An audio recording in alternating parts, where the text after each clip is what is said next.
One of the complaints we've had with Judge Mary Brown is that she has closed the courts.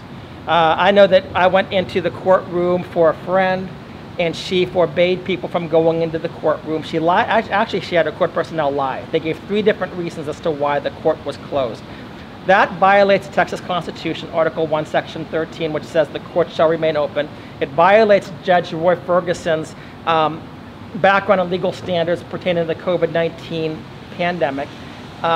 It violates the open courts doctrine completely. And what I want to know as well, because we want to know the courts belong to the people. We pay for the courts. We pay for your salary. We'll be paying for your retirement. We pay for the operation of our courts. We expect justice. We expect openness and transparency.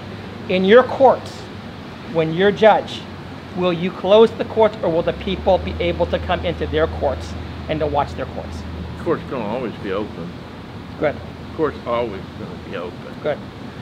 I think I believe there is, I've never experienced it, but I believe there is provision where the doors can be closed, but it takes a very, very special set of circumstances. Yes, and it has to be very, exactly. I think that involves usually when a child is going to testify in a criminal proceeding, something like that. Yeah. Okay. Absolutely, the door should be open. People should see it. Now, there's an interesting thing about your comment. I was going to ask you a question. Sure, go ahead. All right.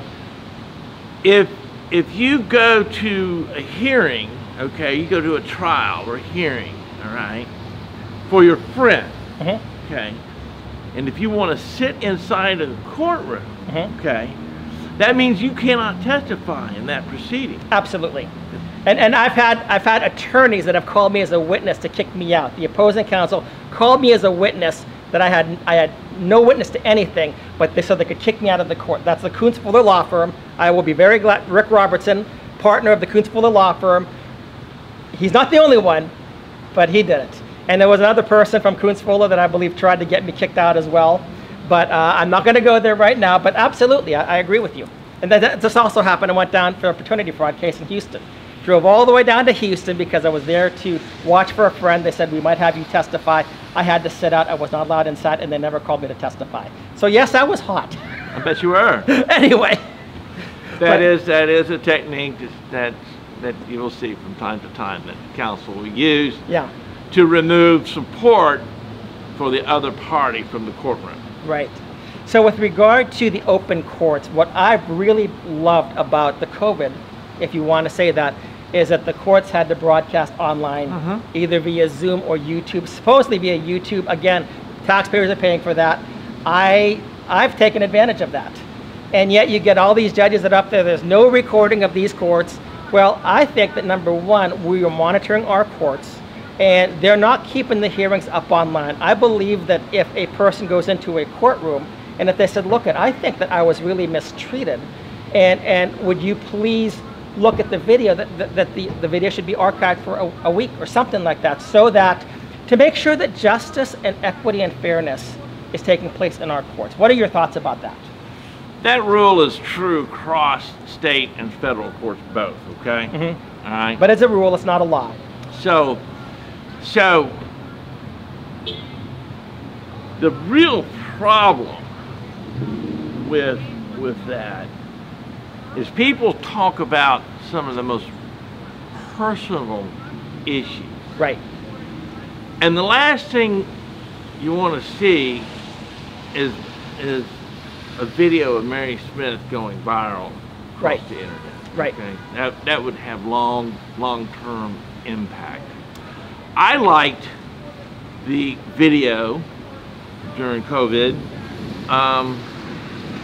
And there's a whole group that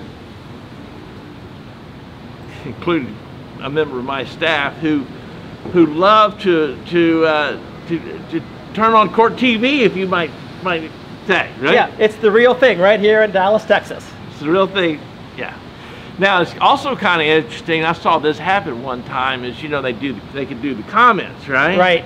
Right. So something was amiss, and the comments were showing up in the courtroom. Yeah. That was quickly fixed, right? But that was, you don't want that either. Well, but the thing is, the U.S. Supreme Court, I believe it was Justice Brennan, said that public opinion is an effective bulwark against judicial injustice. Yes, absolutely. So if people are watching, because we're watching our judges. We're watching the attorneys. And I'm sure you've seen this, where attorneys can basically slander a person without any type of recriminations against them. That's immunity. I mean, yes. And if we could change this immunity clause, that might be one suggestion, but we're not going to talk about that right now. So I just want to know is, I want to be able to watch the courts. Whistleblowers should be able to see what's going on. Absolutely. The theory behind that, the political theory behind that, political science perspective in a sense, the theory behind that is if you could see fair treatment in the courtroom, right? And you see that both sides are getting to tell their complete story. Right. Okay? Right. Both sides being heard. Right. There's some real interesting recent law on this issue, by the way. Oh, I'd love to hear about it later. Then you as the observer knows I'm going to get fair treatment. Right. So you are motivated to seek redress before the court to resolve your dispute. Now, you may not agree with what the court's going to say. You may not agree with the jury. Right. But at least you have the opportunity. The most important thing is you have the opportunity under the rules of evidence. Okay? This is the Judge Judy stuff. Right. No, I got you. Okay. Under the rules of evidence, you go in there and you present your case and you present your evidence. You at least have the satisfaction you have been heard. That's the big deal. And that's not what happened to my guy last May. Right. He wasn't heard. Right. Okay. So both sides need to be heard. Absolutely. And if you have that, whether you agree with the court or not, then that leads to a peaceful society. Right. Because you know your grievances can be addressed before the court. Right. That's huge. Right. And when, what we've said is that, when you distrust the judiciary, that marks the beginning of the downfall of society. Because if we cannot trust our justice system, what it's telling us is that we live in a society that endorses injustice. And I'm going to be honest with you, Earl. I mean, again, I've endorsed you, I've endorsed Michelle.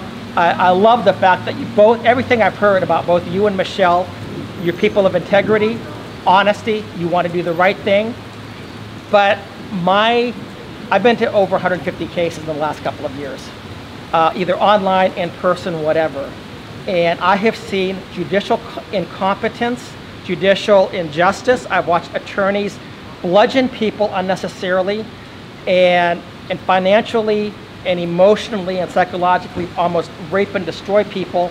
I don't have confidence in the judiciary right now. And I've told some judges that if you can bring my confidence up to 0 in the next 2 years, you will do a lot. And I'm not alone. And the thing is, Earl, I'm not a person that wants to be that way. I'm a person that wants to believe in justice. I'm a person that said, until I started to experience this stuff, no, the courts are always going to do the right things. And then you find out, I came to the place that, let me see what they wrote because it's going to be fallacious somehow. But that's my perspective. And I know that, maybe you've seen a lot different. I've only seen certain aspects of it. And you've had a lot more experience in the courts. But if your question is, have I seen some very, very smart judges? I have. And I can think of a couple right off the top of my head that are just brilliant. Okay? Very good at what they do. Okay? And on the flip side of that, just like any sliding scale, well, there are some that aren't so good. Some not so much. I hear you. So let me ask another